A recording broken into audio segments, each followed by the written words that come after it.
Assalamualaikum warahmatullahi wabarakatuh. Shalom, Om Swastiastu, nama budaya dan salam kebajikan. Izin memperkenalkan diri, nama saya Gozia Berputranto dari kelompok 20 Shift 3 Tutorial Statistika 1. Pada kesempatan kali ini, saya akan menyelesaikan beberapa persoalan mengenai distribusi probabilitas diskrit pada tugas mingguan Shift 3 Modul 2, yang dimana penyelesaian pertama ini saya akan menggunakan software Microsoft Excel. Berikut ini adalah persoalannya dan juga penyelesaiannya.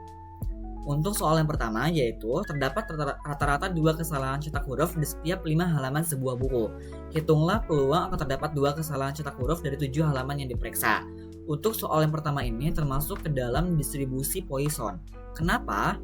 Karena pada soal tersebut dapat dilihat terdapat rata-rata kesalahan cetak huruf yaitu 2 dan juga terdapat interval atau ruangnya yaitu adalah halaman pada sebuah buku. Maka nomor 1 ini termasuk ke dalam distribusi Poisson. Langkah selanjutnya kita isi tabel distribusi Poissonnya, yang dimana X ini adalah jumlah kesalahan cetak huruf yang akan dicari peluangnya, yaitu adalah 2, dan minnya atau rata-ratanya yaitu sebesar 2,8 yang didapatkan dari 2 dibagi dengan 5 dikali dengan 7.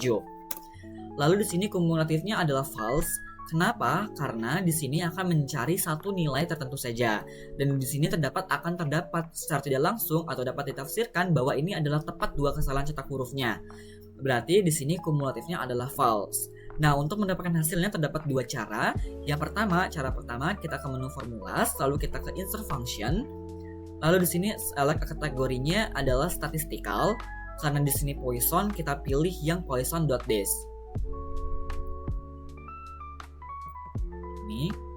Lalu klik OK, dan di sini urutan apa saja yang harus dimasukkan, yaitu ada X, minnya atau rata-ratanya, dan kumulatifnya.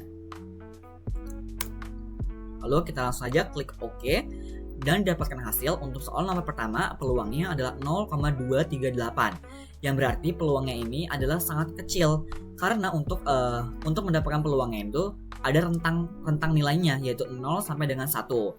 Nah, nilai yang didapatkan peluang pada distribusi Poisson nomor 1 ini adalah jauh dari nilai 1, yang berarti peluangnya sangat kecil atau hampir mustahil terjadi. Selanjutnya nomor 2, di sini soalnya adalah peluang pembelian suatu televisi berwarna di suatu toko adalah 0,3. Hitunglah peluang bahwa pembelian televisi yang ke-10 di toko tersebut merupakan pembelian televisi berwarna yang kelima.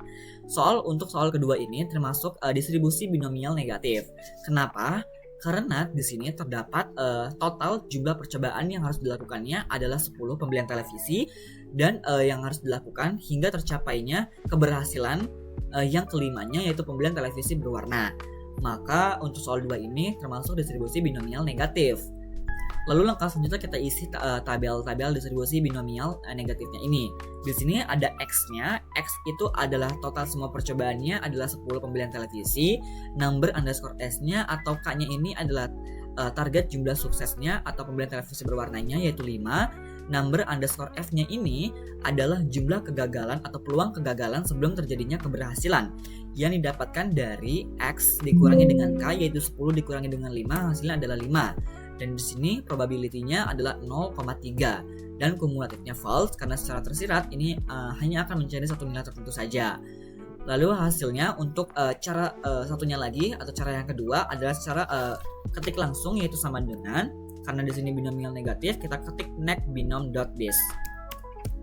Nah ini.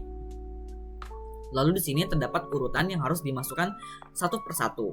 Yang pertama ada number underscore F, titik koma, lalu number underscore S, titik koma, probability, lalu kumulatifnya adalah false, lalu enter. Nah di sini untuk nomor 2 peluangnya adalah sebesar 0,05, yang berarti nomor 2 ini peluangnya sangat kecil karena jauh dari nilai 1. Lalu selanjutnya di sini nomor 3, soalnya adalah sebuah survei kebersihan gigi memperlihatkan bahwa 3 dari 4 orang sudah pergi ke dokter dalam 2 bulan terakhir. Apabila ada 4 orang terpilih secara acak, hitunglah probabilitas atau peluang 2 diantaranya pergi ke dokter 2 bulan lalu.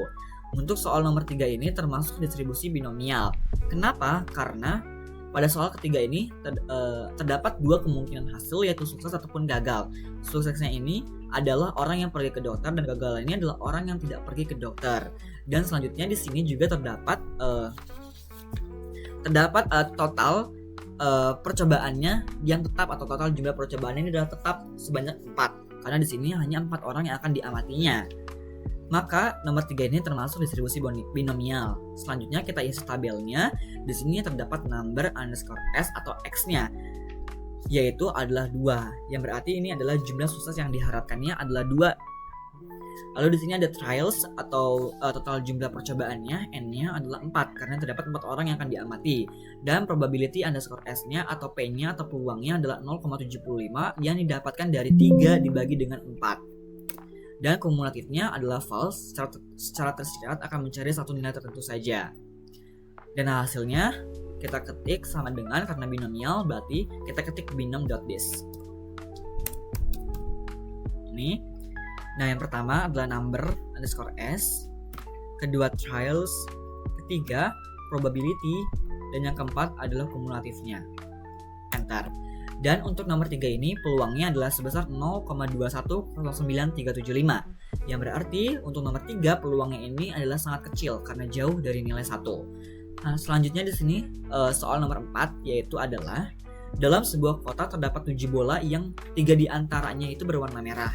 Jika dari dalam tersebut diambil 3 bola secara acak, hitunglah peluang terambilnya 1 bola berwarna merah pada pengambilan bola tersebut.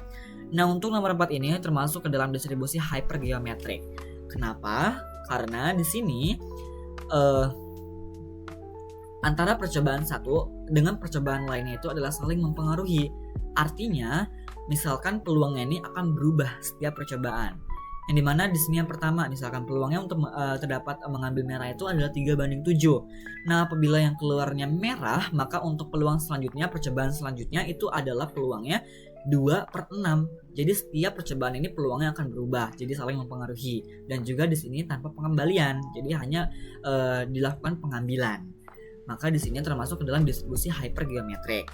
Lalu kita isikan tabelnya, yang di sini terdapat ada sample underscore s-nya, yaitu 1 bola berwarna merah, kita mau mencari ininya.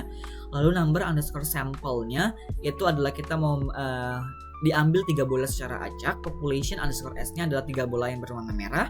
Dan number underscore pop-nya ini adalah jumlah total semua bolanya, yaitu terdapat ada 7. Dan kumulatifnya false karena secara tersirat akan mencari satu nilai tertentu saja. Lalu hasilnya adalah ketik hypgeom.this. Nah, ini hypgeom.this. Lalu yang pertama kita masukkan sample underscore s, titik koma, number underscore sample, titik koma, population underscore s, titik koma, number underscore pop, titik koma, dan kumulatifnya adalah false. Enter.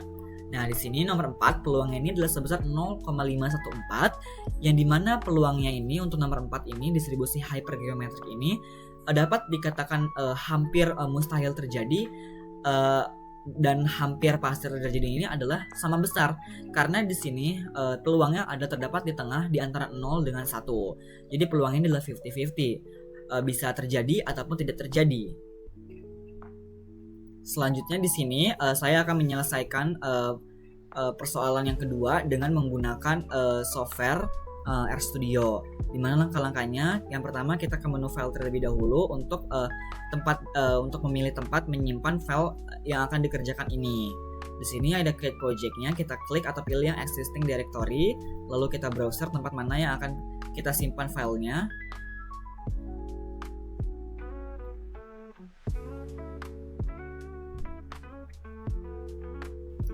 Apabila sudah memilih tempat yang akan kita simpan file tersebut, file akan dikerjakan ini, langkah selanjutnya kita akan menampilkan R-script-nya, yang dimana R-script itu digunakan untuk menulis ataupun mengetik codingan-codingan yang digunakan untuk menghasilkan persoalan-persoalan dari 1 sampai dengan 4.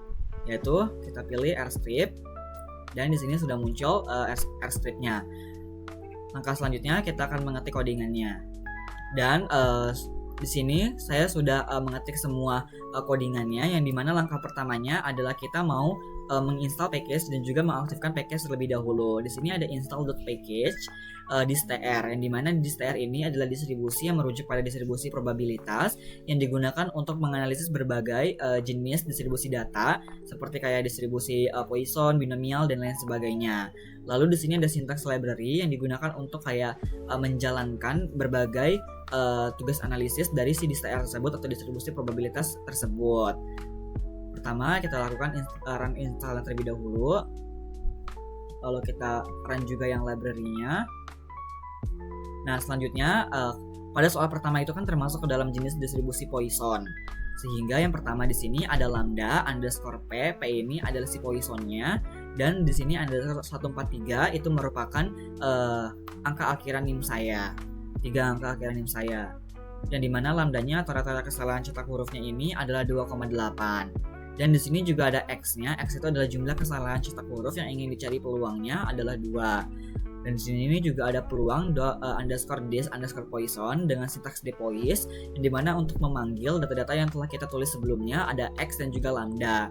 Lalu untuk menampilkan hasil untuk nomor 1 yaitu jenis distribusi Poisson, kita ketik sintaks print, yaitu kita tulis yang peluang underscore dis underscore Poisson tersebut. Langsung saja kita tampilkan hasilnya dari soal pertama dengan menggunakan distribusi Poisson. Nah, di sini dapat dilihat bahwa peluang yang pertama, nomor pertama dengan menggunakan distribusi Poisson adalah sebesar 0,2383754. Yang berarti hasil ini sama pada nomor 1 dengan menggunakan software Microsoft Excel, yang arti peluangnya ini adalah sangat kecil atau hampir mustahil terjadi karena jauh dari nilai 1. Selanjutnya yang kedua, soal nomor 2 dengan jenis distribusi binomial negatif. Yang dimana di sini ada K ini adalah target jumlah sukses, BN ini adalah singkatannya dari binomial negatif, dan 143 adalah angka 3 angka terakhir NIM saya, yaitu target jumlah suksesnya adalah 5, dan X-nya ini adalah total semua percobaannya ada 10, dan P ini adalah probabilitas atau peluangnya adalah 0,3 peluang kejadian suksesnya. Lalu di sini ada peluang underscore dis underscore binomial underscore negatif dengan sintaks DN binom yang digunakan untuk memanggil data-data yang telah kita tulis sebelumnya, yaitu ada X, di sini ada X min K, kita K dan juga P. Lalu di sini kita langsung aja kita tampilkan hasil dari si distribusi binomial negatif untuk soal nomor 2 dengan sintaks print dan kita run. Nah, di sini dapat dilihat bahwa untuk soal nomor 2 menggunakan distribusi binomial negatif hasilnya adalah 0,05145967, yang dimana hasil ini sama apabila kita bulatkan menjadi 2 angka di belakang koma, yaitu 0,05 dengan pada software Microsoft Excel. Artinya peluang pada soal nomor 2 ini adalah sangat kecil atau hampir mustahil terjadi karena hasil yang didapatkan peluangnya ini adalah nilainya jauh dari nilai 1. Selanjutnya di sini untuk soal nomor 3 adalah distribusi binomial. Di sini ada N itu adalah total semua percobaannya, ada 4 orang yang akan kita amati, dan B ini adalah singkatan dari binomial. Dan selanjutnya di sini ada P adalah atau probabilitas atau peluangnya itu adalah 0,75 peluang kejadian suksesnya. Dan X-nya ini adalah jumlah sukses yang diharapkannya adalah 2. Lalu sini ada peluang underscore dis underscore binomial dengan sintaks D binom, memanggil data-data yang sudah kita tulis sebelumnya. Ada X, ada N dan juga P. Lalu untuk menampilkan hasilnya kita menggunakan sintaks print. Maka untuk soal nomor 3 ini dengan menggunakan distribusi binomial hasilnya adalah 0,2109375, yang dimana hasil ini sama dengan yang didapatkan pada software Microsoft Excel, yang artinya juga peluang pada soal nomor 3 dengan menggunakan distribusi binomial ini peluangnya adalah sangat kecil atau hampir mustahil terjadi karena hasil yang didapatkan peluangnya adalah jauh dari nilai 1. Selanjutnya untuk nomor 4 dengan menggunakan distribusi hypergeometric, yang di sini ada N capital, dan di sini ada HG itu singkatan dari hypergeometric. Dan di sini N-nya itu adalah jumlah total bolanya, itu ada 7 bola, dan K ini adalah sejumlah bola merahnya ada 3. N ini adalah jumlah sampel bola yang ingin diambil secara acaknya adalah 3, dan X-nya ini adalah jumlah sukses yang diinginkan. Kan di sini mau mencari peluang terambilnya 1 bola yang berwarna merah. Jadi jumlah sukses yang diinginkan adalah 1. Lalu di sini ada peluang underscore dis underscore hypergom dengan sintaks DHYPER, di mana untuk memanggil data-data yang telah kita tulis sebelumnya, yaitu ada X, ada K, ada N capital dikurangi dengan K dan juga N kecil. Lalu untuk menampilkan hasilnya, untuk soal nomor 4 menggunakan distribusi hypergeometrik, kita langsung menggunakan sintaks print saja. Maka dapatkan hasil untuk soal nomor 4 adalah sebesar 0,5142857, yang dimana hasil ini sama dengan yang didapatkan pada software Microsoft Excel, yang artinya juga hasil yang didapatkan peluang untuk nomor 4 menggunakan distribusi hypergeometrik ini adalah 50-50, jadi hampir mustahil terjadi maupun hampir pasti terjadinya ini adalah sama besar. Jadi sangat kecil dengan sangat besar ini adalah sama gitu. Jadi di sini 50-50 peluangnya, karena di sini nilainya adalah berada di tengah dari rentang 0 sampai dengan 1.